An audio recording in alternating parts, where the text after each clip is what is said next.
give a little update on Cain Velasquez because it turns out that the victim in this case is actually his 4-year-old son. Man, it is true. I know at the last week we didn't have all the details, but yeah, man, when I found that out, man, I was like, wow, and didn't have no. I understood why he jumped right out and got to work, you know.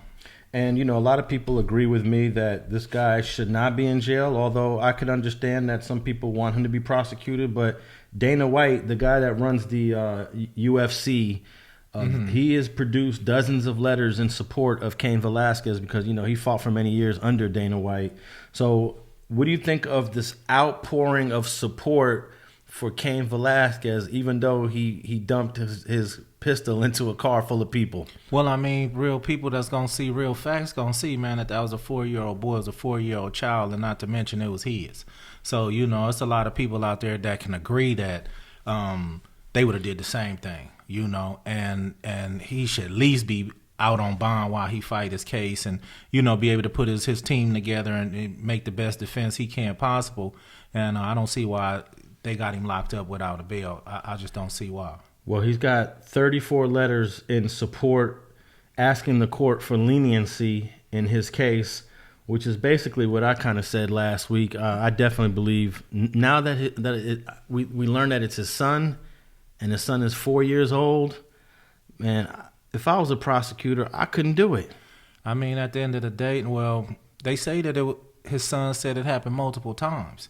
You know, so, I mean, man, that's going to burn your heart, period, man. Once is enough.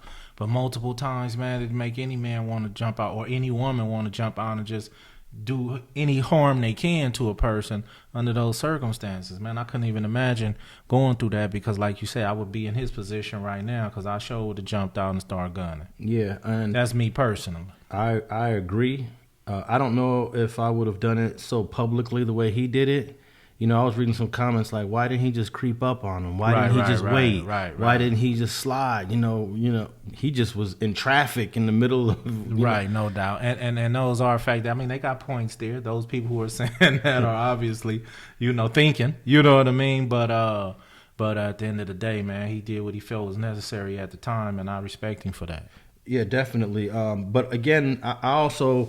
Sometimes I question, how does a 4-year-old... articulate that they are being molested? You know, how does a 4-year-old know that? Because I say this because remember last week I mentioned that McMartin preschool case that happened here in LA, 1983. It was a bunch of kids telling molestation stories that were untrue.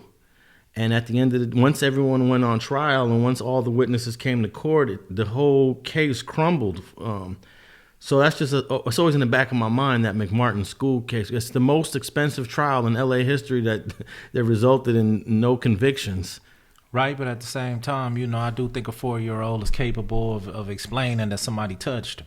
And in what certain way, they might can't get their words together, but they could say, he touched me here and point, touch me there and point. You know what I mean? You know how many times? I think a 4-year-old should be able to count to 5 by the end, if nothing else. You know what I mean? And if he hold his hands up and say these many, you know what I mean? But like I say, one is enough. It didn't have to be multiple times. You know, you have to believe a kid. My thing is, how did this guy get into a situation where he was able to do this?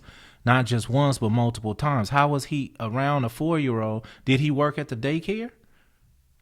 I mean, was he a family? His family owned the daycare or something? Yeah, his family is connected to that daycare. You know, but he didn't work at the daycare, but his family were owners of it, I believe. Man, and that's a damn shame, man. You know what I mean? And I would want everybody head on the stick, you know, for getting what I'm saying. But I would be pissed off at everybody who worked there, lived there, ran the company, and all that. You know what I mean? I would hold them all accountable.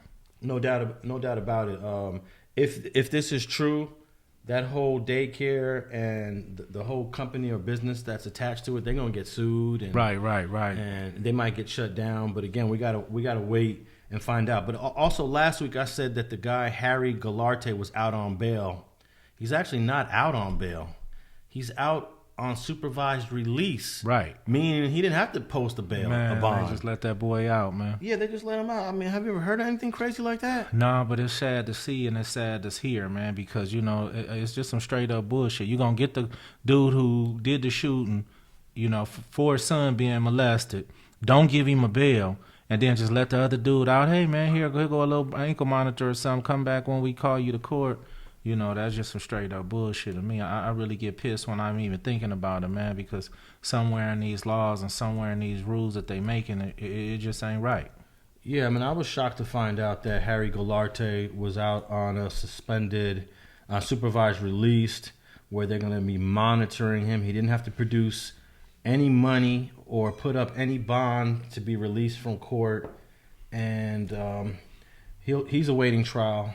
But as you said, Cain is in jail without a bail. No doubt. And I think he should be granted a bail. I believe he will be. What do you think? They're going to just keep him? I mean, at the bare minimum, at least let the man out to like I say, put his team together, fight his case, you know, and be out with his 4-year-old son that was molested. You know what I mean? That's something that the child needs right now. He needs his father at this very moment. You know, after what he's been through, you know, he needed somebody that love him right there, and you know, and they not looking at that aspect of it. You know, they can send him to trial, they can do their due diligence, and they can convict him if they feel that that's what's necessary. But at the end of the day, you know, that 4-year-old, you know, should have a dad right there holding him and hugging him and protecting him at this moment until the proceedings go through. Well, according to KSBW up in Northern California, the cops are looking at possibly more victims of Harry Goularte. Mm-hmm. They believe that is more than one. And this is in San Martin, California, which is up north. Right. And if this is true, what he did to Cain Velasquez's son, there's no way there's only one victim, right? Because these dudes do this multiple times. They do this multiple times, but one thing about it, if they can get one more, I hope not, but if they can get one more child, you know, on the case, you know, one more, I really think that might be enough to really stick it to him, just based on it's a high profile case, you know, and I don't think they want to give off the impression that they just letting chomos run around free. And thanks for watching this video clip of Streets and Scholars podcast with Alex, Alonso, and FG. If you want to listen to the entire episode, go to your favorite podcast platform and type in Streets and Scholars. But we're available on Apple Podcasts, Google Play, and Spotify. And thanks for listening to another episode of Streets and Scholars.